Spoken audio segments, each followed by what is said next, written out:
Sentem-se confortavelmente. E as perguntas estão com vocês da plenária. Eu peço que façam a sinalização, eu levo o microfone e a gente faz essa rodada aí, para depois escutar a próxima palestra. Obrigado. Bom, pergunto para o Luiz.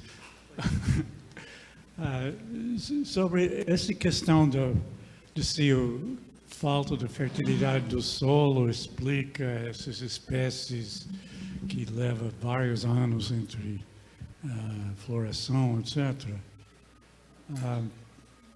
Bom, primeiro tem vários dados aqui que são contra isso. Não?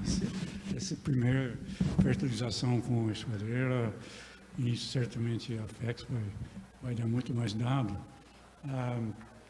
E também que o solo é mais ou menos igual para todas essas espécies, e tem muitas que são anuais, até mais comum ser anual do que se leva vários anos. Então, mas uma coisa que poderia fazer com os dados, eu acho, é de ver se tem alguma relação com assim, o peso dos sementes ou dos frutos e estimativa de quanto tem por árvore de um determinado tamanho. Uma ideia de quanto é o investimento, né, para uma reprodução. E seria esperado que, se realmente fosse falta de nutrientes, então os que exigem maior investimento para poder reproduzir vão ser mais prováveis a ter essas estratégias. Então, acredito que você tem os dados, pelo menos, para ver isso. Agora, eu acho mais provável que seria outra explicação, como, por exemplo, a teoria do Daniel Johnson, não, de que esse tipo de reprodução é uma maneira de escapar dos predadores de sementes. Você tem uma floração em massa, de vez em quando, todo simultâneo, aí não consegue ser perdido todos por esses besouros e outros bichos. Não? Mas, de qualquer forma, você tem dados para ver mais. Phil, muito bom sua colocação. Obviamente, quando a gente dá uma afirmação dessa numa palestra de poucos minutos, é uma provocação mais do que uma conclusão. Porque é muito mais complexo do que isso, né? Você chegar... Porque quando eu mostro depois aqueles dados com fertilização dentro do AFEX, que uma das traições das nossas previsões dentro do AFEX, a gente sempre imaginou que com as parcelas com fósforo ia sanar ou ia ajudar a responder essa questão de falta de nutrientes no solo. Porque a gente está falando, o Rafael mostrou, está falando de solos extremamente pobres em fósforo, é um dos solos mais pobres de fósforo que existe, e que se isso que eu falei, que falta de nutriente no solo, poderia provocar falta de reprodução, isso talvez eu acharia uma resposta positiva com um acréscimo de fósforo. E não encontramos, tudo bem, quanto tempo faz, a gente tem que ver o efeito acumulativo e tudo mais. Mas a gente não tem resposta favorável com fósforo quando a gente adiciona fósforo. Então, o elemento que a gente sempre imagina que está super limitando qualquer coisa lá, parece que é mais complexo ainda. Mas, ao mesmo tempo, ninguém esperava que os cátions, né, os vamos chamar micronutrientes, eles faziam um efeito, e eles fazem. E o nitrogênio, em alguns casos, eu nem falei, mas o nitrogênio faz um efeito totalmente negativo. Eu acho que aí vira tóxico, porque uma das coisas que mais tem nesse solo é nitrogênio. E se você quando o AFEX adiciona camadas incríveis, bombas de nutrientes, não é? As doses que colocam bem alto. Então, assim, é simplificar. Eu acho que é multivariável, obviamente, e acho que um dos efeitos maiores que a gente vê pelos eventos ali, que é a resposta mais rápida, é a oscilação climática. Mais do que o solo. Como se falou, o solo é igual para todo mundo, vamos dizer assim. Não é bem verdade. Tem variações no solo, porque tem árvore na vertente, árvore no platô, árvore no baixio. Mas talvez a parte climática dê respostas mais diretas do como a gente gostaria de ver do que a parte toda nutricional do solo. Mas existe acúmulo, sim. Agora, nem cada grupo de espécies reage de uma maneira. Eu mostrei ali só um gênero de Lestidácea Eu tinha também, eu não mostrei, os prótions funcionam totalmente diferente. Nitrogênio já faz diferença para prótion. E aí você tem todas elas ocorrendo no mesmo tipo de solo, todas juntas. Né? Então é complexo. Mas obrigado pela dica. E a questão do tamanho de semente, isso é meio óbvio, sim. Tem trabalhos mostrando que quanto maior o fruto, maior a semente. Claro, precisa de uma demanda energética muito maior, mas a produção cai bastante. Tem uma estratégia totalmente diferente de como as espécies pioneiras, por exemplo, que produzem milhões de sementes, e às vezes mais de uma vez ao ano, e espécies que são consideradas de floresta madura, produz cada 7 anos. Né? E poucas sementes, e aí a eficiência geralmente se equipara, porque a mortalidade das plântulas dessas espécies é menor do que das pioneiras. Então fica um balanço que a gente vê ali da floresta como um todo. Né? É isso. Obrigado. Beto. Boa tarde. Eu tenho uma pergunta que vai um pouco para o Zé e um pouco para o Rafaelo, na verdade, porque ela... eu fiz uma análise preliminar comparando a estrutura filogenética da composição florística do PDB com Yasuni no Equador e Amacaiaco na Colômbia. E um padrão que emerge é que algumas linhagens de plantas aqui são mais diversas aqui, mais do que você esperaria ao acaso, comparado com outras linhagens que são mais diversas do lado de lá. Na Amazônia Ocidental, por exemplo, aqui na região de Manaus, a gente tem muito mais Chrysobalanácea do que esperaria ao acaso, muito mais Sapotácea do que a gente esperaria ao acaso, muito mais Lecitidácea do que a gente esperaria ao acaso nesse bolo, enquanto na Amazônia Ocidental a gente tem muito mais Nectaginácea, a gente tem muito mais Myristicácea, mais Moráceas. E isso assim, é um padrão que não é novo, né? Duke Black, em 1953, nas suas notas bem difíceis de ler, né? Aqueles textos compridos, eles já falavam desse padrão. E isso pode estar associado, por exemplo, às diferenças de fertilidade do solo entre a Amazônia Central, nas idades que você apresentou. Então, eu acho que assim, existe um filtro ecológico diferente em função do solo, talvez. Existe uma questão histórica, né, de biogeográfica, de composição disso, mas talvez tenha também um filtro ecológico dado pelo solo que filtra determinadas linhagens que estão mais adaptadas. Né? A gente sabe que as sapotáceas, as lecitidáceas, são ericales, onde é um grupo que tem ectomycorrhizas, né? Que talvez por isso a gente tenha muito mais dessas linhagens, de espécies dessas linhagens aqui. Então a minha pergunta um pouco tem a ver com como é que vocês estão tratando, a partir do momento que você fertiliza uma área, você está mudando aquele filtro ecológico, você está esperando talvez que o recrutamento do que vai começar a germinar, que vai se estabelecer aí, vai filtrar uma outra composição. Vocês estão tratando isso na parte das plântulas, vendo as plântulas que estão germinando lá dentro, se isso está mudando? Tem alguém monitorando isso? Então, teve o Felipe, ele fez o mestrado dele com a dinâmica de plântulas, só que ele não chegou a fazer a parte de composição. Então, a pergunta dele foi muito mais de funcionamento ecossistêmico e ele não chegou a identificar as espécies. A Bárbara, que é a que trabalha com a parte de árvores, ela pensou em fazer subparcelas e medir todas acima de 1 centímetro também, porque talvez depois de alguns anos essas plantas que estão chegando nesse tamanho pode ter mais diferença nas plantas que estão chegando nesse tamanho do que aquelas maiores que 10 centímetros, que demora muito tempo, né? Esse é o tipo de coisa que a gente já conversou, mas não tem ninguém fazendo, porque não tem pessoal mesmo, assim, para ver como que está sendo, quais espécies que estão conseguindo se estabelecer lá, quais são as espécies que estão germinando, quais estão se estabelecendo, quais estão passando para a vida adulta, quais estão reproduzindo. Esse é o tipo de coisa que a gente ainda não fez. Mas seria muito interessante até mesmo para saber, para poder projetar, né? Essas agora que são plântulas, se você tiver uma concentração muito maior, muito mais chance de virarem jovens e adultos e aí mudar a composição. Então, em vez de esperar uma resposta das maiores que 10 centímetros, que pode levar, sei lá, séculos, talvez, Na parte de composição, né, essa seria uma coisa muito legal de se fazer, mas a gente não faz ainda.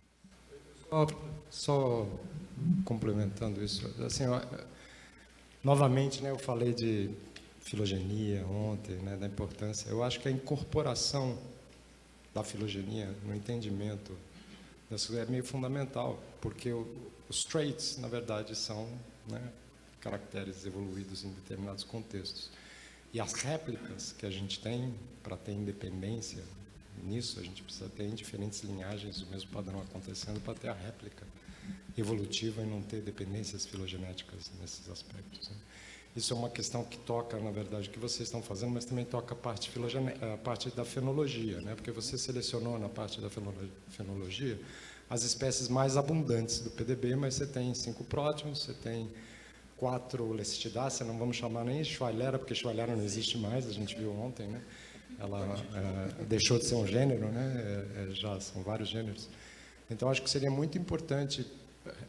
Eu acho que, para mim, fenologia é uma das coisas que a gente deveria estar aprofundando no PDB, porque a resposta às mudanças climáticas, né, e o baixo entendimento que a gente tem disso seria muito importante no desenho do que a gente monitora filogeneticamente, do que a gente monitora fenologicamente, seria muito importante incluir a diversidade filogenética que a gente tem, porque às vezes se eu estou monitorando, né, seria muito interessante, por exemplo, as lecistidáceas, elas florescem todas ao mesmo tempo, ou tem partição disso, e como é que isso na comunidade estaria distribuído. Então, acho que precisa pensar um pouco nisso também. Só complementando, então, a questão das plântulas, o Felipe teve essa dificuldade, né? Fui da banca do Felipe algumas vezes, e por que não se faz, né? Porque ninguém identifica. É dificílimo identificar a plântula.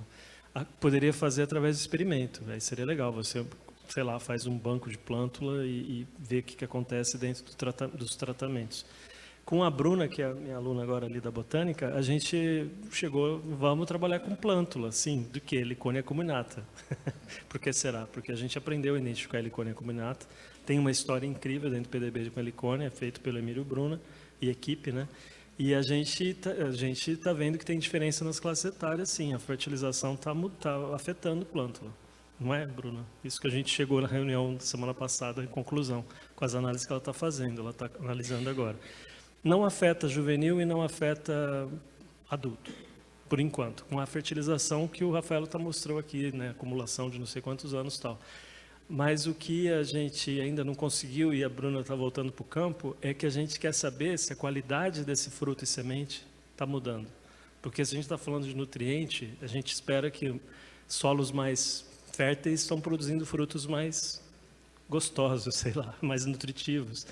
Ela está tentando, né? Porque o ano que ela fez o campo, as helicônias foram muito tímidas. Pouquíssimos indivíduos floriram e frutificaram. Aquelas coisas que acontecem no ano. Era o ano de não fruta de helicônia. Mas ela vai voltar agora a fazer 3 meses de monitoramento, porque está florindo e frutificando agora. Então, assim, é só um detalhe, né? Mas eu concordo. Alguns outros aspectos a gente inclui a filogenia, mas, na verdade, a gente inclui nas análises o fator da composição daquelas parcelas, né? A combinação de espécies que nós estamos lá. E faz efeito também. Então, a combinação de espécies em cada uma daquelas parcelas faz efeito diferente no que você está medindo, no nosso caso é fenologia. Então, a composição também faz essa diferença. É bastante complexo, porque a gente tem uma diversidade muito alta. O Rafael não falou, eu não falei. Não tem nenhuma espécie arbórea que ocorre nas 32 parcelas do Afex. Em comum. A mais comum é a Scleronema micrantha, que ela ocorre em 31 das 32 parcelas. Não tem nenhuma espécie arbórea que ocorre em todas as parcelas do Afex. Nenhuma. Nem escleronema. Escleronema micrantha. Só ela é a rainha. Acima de 10 centímetros, é. Então, assim, a gente... E aí ele mostrou ali, né, mostrou que tem dois grandes blocos de florístico ali, né? E pela questão da distribuição geográfica de onde os blocos foram colocados. Mas isso é incrível. Então, eu lembro que a primeira vez que eu fui fazer umas análises com a Nívia, a gente falou assim, vamos simplificar, vamos pegar aquelas espécies que ocorrem em todo lugar e ver o que acontece, porque aí você tem uma réplica legal, porque o réplica lá no Afex é N igual a 4, né? Cada tratamento é repetido 4 vezes.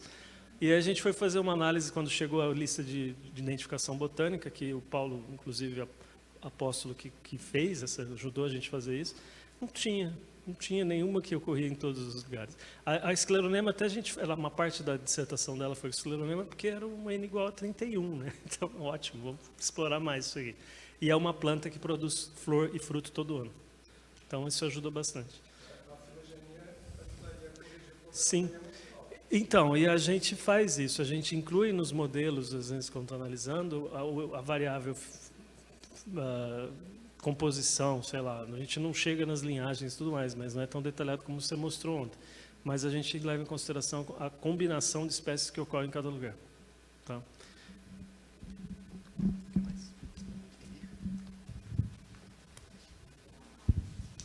Minha pergunta é para o Rafael. Rafael, você falou sobre o aumento de raízes, né? E serrapilheira. Aí eu queria saber se... você falou da respiração. Eu queria saber se houve um aumento da respiração como um todo nas áreas fertilizadas.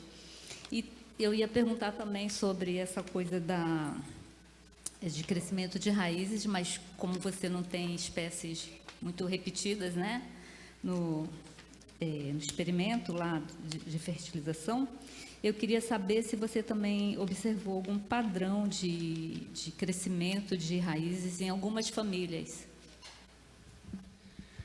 Em relação à respiração, aquela diagramação que eu coloquei lá seria o ideal. Então, por exemplo, respiração, a gente tem um limitante que é equipamento. Então, a gente queria ir todo mês, que foi o doutorado da Fernanda, né? A gente conseguia ir janeiro, fevereiro, aí o equipamento estragava, então não conseguia ir.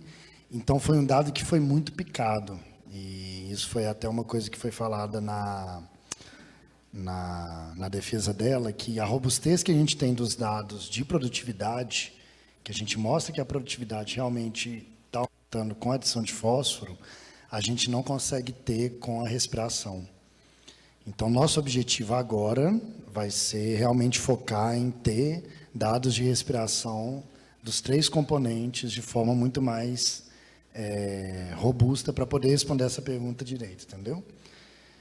E em relação às raízes, a Jéssica, ela até tinha uma ideia de seguir a raiz de uma árvore. Então, você vai pegar uma árvore que você sabe qual que é um grupo funcional, então uma espécie, vamos cavando até chegar na raiz fina, naquela que realmente está fazendo as trocas com o solo e ver característica funcional, ver ver produtividade, essas coisas. Só que o impacto disso numa parcela poderia ser muito grande. Então, com as raízes, a gente trabalha no nível ecossistêmico. A gente pega como que está acontecendo com todo aquele bololô lá. 2 alternativas para isso. Uma é a parte molecular, que a gente estava conversando ontem com o Beto, né? Por exemplo, se a gente tem um bolo de raiz, a gente pode fazer um levantamento molecular aí, saber quais são as espécies para trabalhar com isso. E uma outra maneira de ver, a gente vai começar um projeto, vai tentar fazer um projeto no fim do ano, que a gente vai plantar uma espécie que a gente já conhece, que é Ingedulis, e aí a gente vai ter uma mesma espécie com várias réplicas em vários tratamentos, e aí a Jéssica vai tentar fazer essa parte de ver como que numa mesma espécie muda a produtividade de raiz, muda características funcionais, por exemplo, diâmetro, colonização por micorriza e várias outras coisas. Entendeu? Mas é muito difícil falar da espécie mesmo, específica. Maravilha. Manuela, depois Heraldo. Não, aqui. Só apertar o botãozinho aí. Bambino, eu tenho uma pergunta. O Zé falou, né, sobre essas bombas de fertilizante. Eu nunca tive a oportunidade de ver o Afex em ação, né? Então eu queria que você falasse um pouco sobre essas quantidades de fertilizante que vocês usam a cada ciclo de fertilização, assim, a quantidade total, né? E como que é a logística para vocês fazerem essa fertilização, quantas pessoas envolve? Porque me parece que é uma coisa muito Megalomaníaca. Megalomaníaca, exatamente. Eu ia falar faraônica, mas tudo bem. E eu também tenho uma pergunta para o Zé, que é uma pergunta bem básica de uma pessoa que não manja de árvores. Porque você falou, né, que as árvores maiores, elas têm maior probabilidade de reprodução. E aí eu só queria saber por quê. Tá? A gente coloca em peso 3.300 quilos de fertilizante por ano nas parcelas, quase 3,5 toneladas.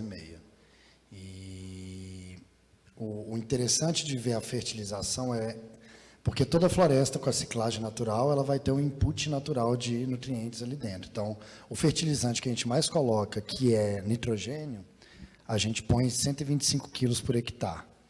Isso significa o dobro do que já está sendo ciclado ali naquele ambiente. Fósforo, por exemplo, a gente coloca 50 quilos, o que significa quase 20 vezes o que está sendo ciclado naturalmente naquele ambiente. Então, mesmo fósforo, a gente colocando menos peso lá, a gente está tendo um adicional naquele ambiente muito maior. E a gente faz isso porque o nitrogênio ele não tem nenhum princípio ecológico, nenhuma hipótese de que ele seja limitante nesse ambiente. E aí, varia muito a fertilização. A gente já foi, às vezes, em 8 pessoas, às vezes, tudo. Hoje em dia, a gente vai em 5 pessoas e consegue fazer em 3 dias. Só que é isso, a gente vai cedo e fica o dia inteiro lá jogando fertilizante e volta. E se chove, a gente não pode trabalhar porque vira mó melequeira. Então, fisicamente, normalmente vai eu e mais 4 pessoas que conseguem carregar peso, porque a gente divide os sacos, então são sacos entre 25 e 50 quilos, aí põe nas costas e leva até a parcela, assim, ó. Então, às vezes, tem 2, 3 viagens por dia com peso nas costas, eu ponho 20 quilos, quem é assistente, que é muito mais forte, coloca, às vezes, 50 quilos nas costas e vai. Aí vai, fertiliza e volta. Então, é megalomaníaco, mas é factível, assim, no final das contas. Eu acho que um dos piores gargalos que todo mundo tem que ajudar, que é sempre bem chato e difícil, é pesar. Porque a gente compra o saco de 50 quilos e tem que fazer sacos com peso específico, 803 gramas, 720 gramas de cada um dos nutrientes e dividir. Então, é um processo que demora, às vezes, 3, 4 meses para fazer. Todo o processo de comprar, pesar, levar para campo, fertilizar, entendeu? Tá, a questão das árvores maiores, existe uma maior, a gente encontra ali naquele modelo que existe uma maior probabilidade de reprodução conforme a árvore alcança grandes portes, independente da espécie. Para algumas espécies isso é mais claro, outras não, mas assim, não quero que confundam que todas as árvores vão ficar mega gigante ou são, elas não, eu estou falando das características intrínsecas de cada espécie. Então, para algumas, por exemplo, você não vai encontrar uma minquarte guianense no tamanho de uma Diniz excelsa, por exemplo.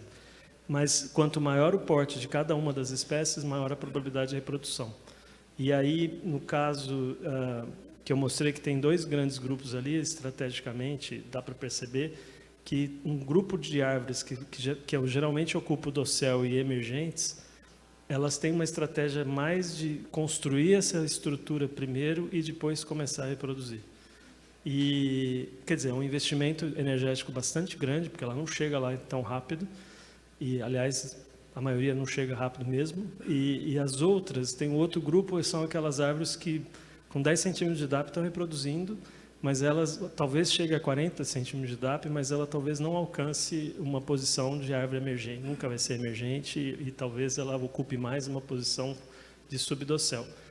Porque o pessoal sempre acha que todo desejo de uma árvore é chegar no dossel. Não.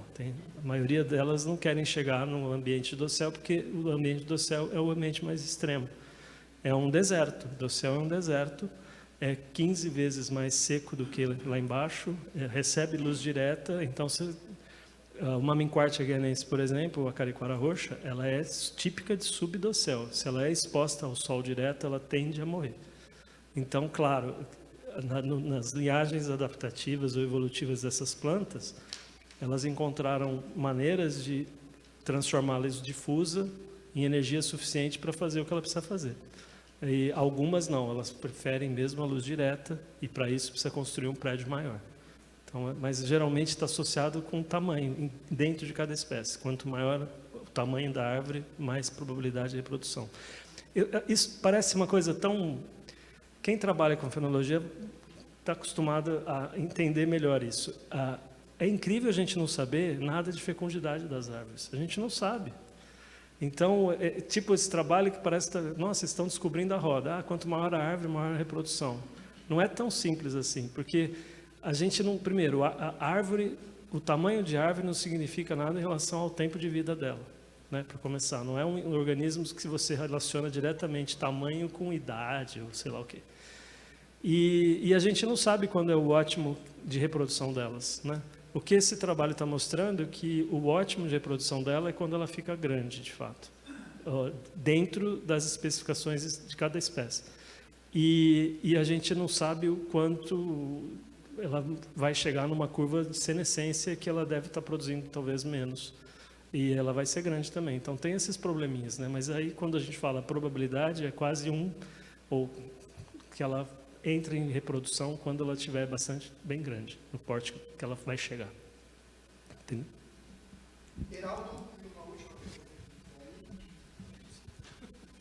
A minha pergunta é para o Rafael.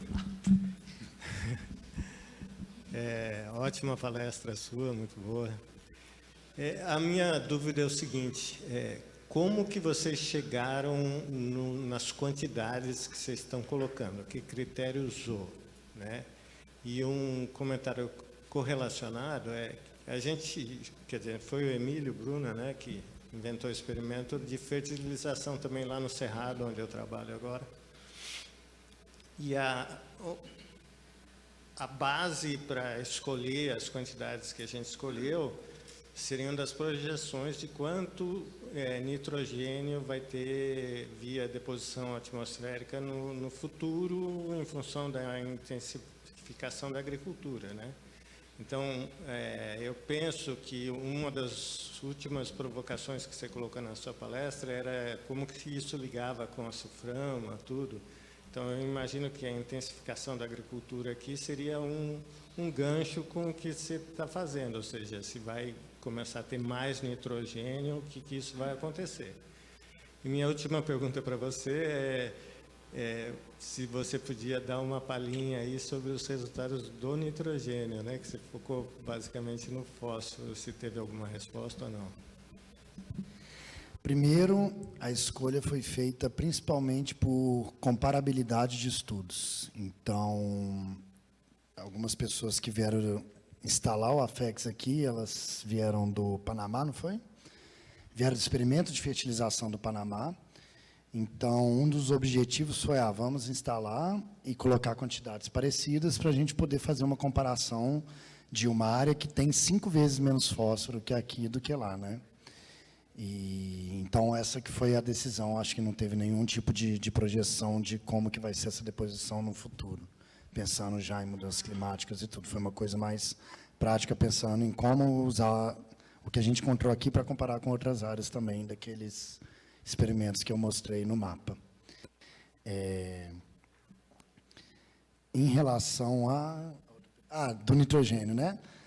É muito doido, porque o nitrogênio é uma incógnita, porque ele desaparece em várias coisas. Assim, ele não modifica o solo, ele não altera a concentração de nitrogênio ou os parâmetros de qualidade da folha, por exemplo. A gente fala, nossa, o nitrogênio sumiu, mas ele não sumiu. A gente vê, por exemplo, o trabalho da Sheila, que é o trabalho de macrofauna de solo e cadeias tróficas e tudo. Ela viu que o nitrogênio está influenciando a abundância de microbívoros ali. Então, especificamente com ela, está vendo isso, entendeu? Então, o nitrogênio, ele tem algumas influências pontuais, mas a gente ainda não conseguiu. Vocês lembram de mais alguma coisa?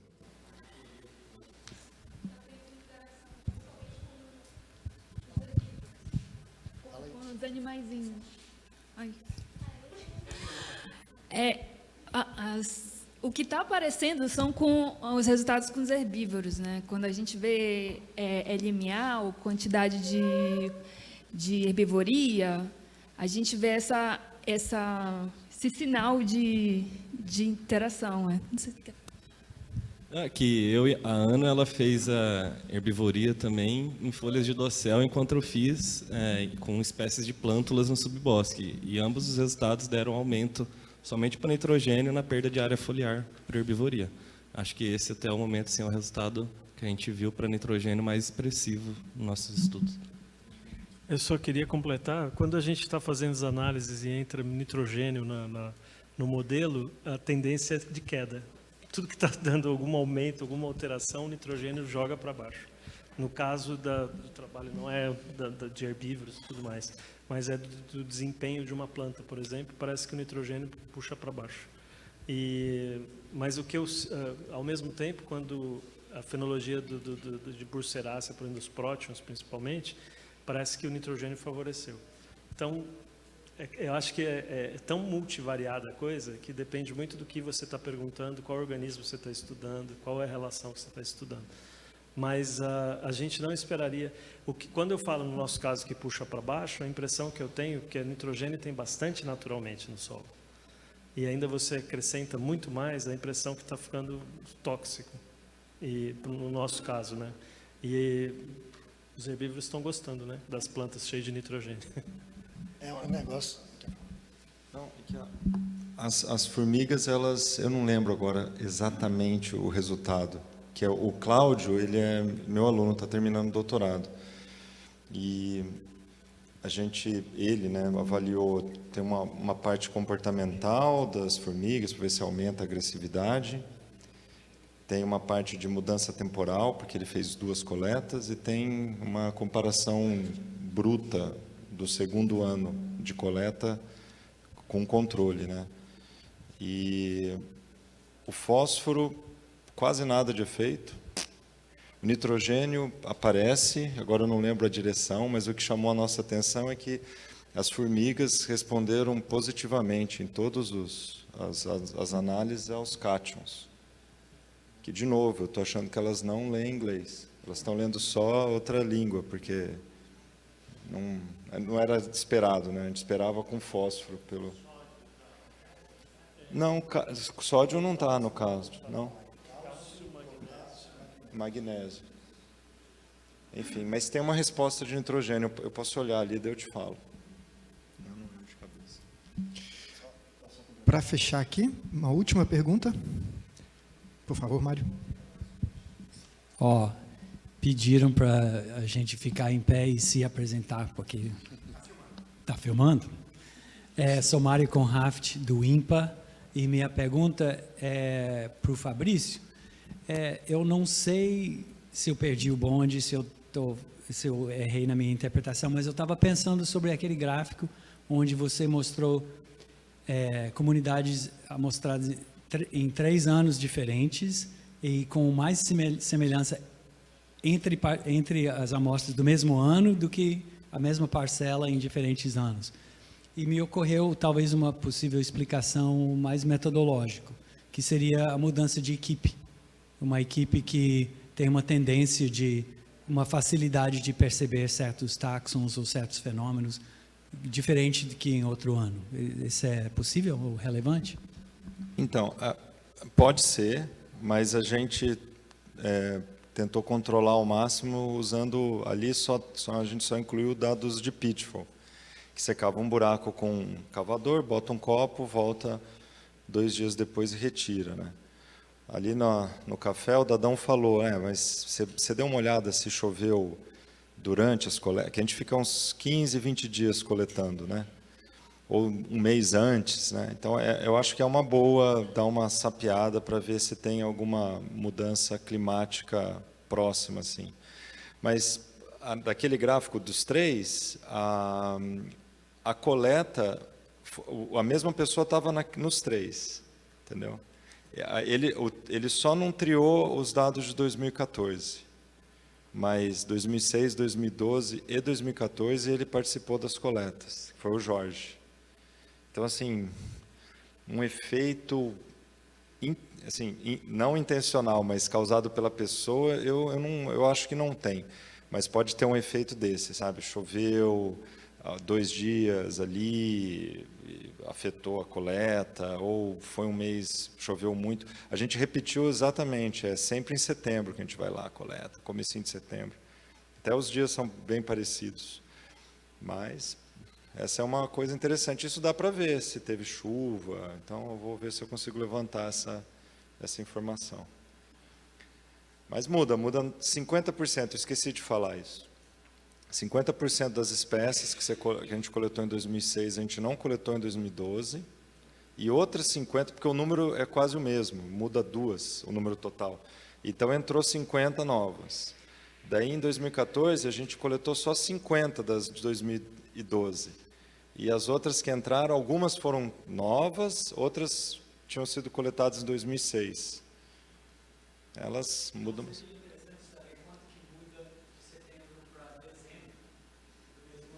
Pois é, essa é uma outra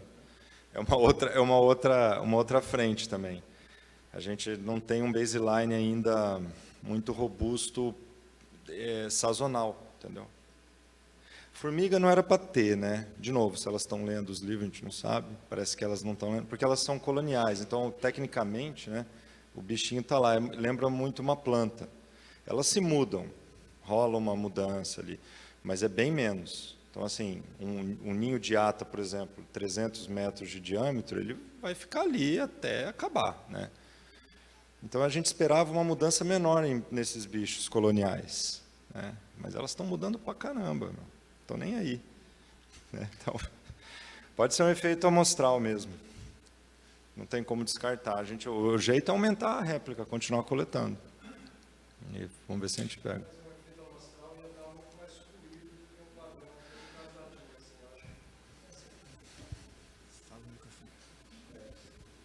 Pois é, né? Pergunta, mas eu acho é muito que parecido, né? É muito congruente tudo, Pois numa é. área muito grande para ter um efeito amostral, eu acho. Senhores, vocês viram que se deixar aqui, a gente vai até depois de amanhã, né? Então, eu tenho que bater o sininho para vocês. Muito obrigado, viu? Bom demais.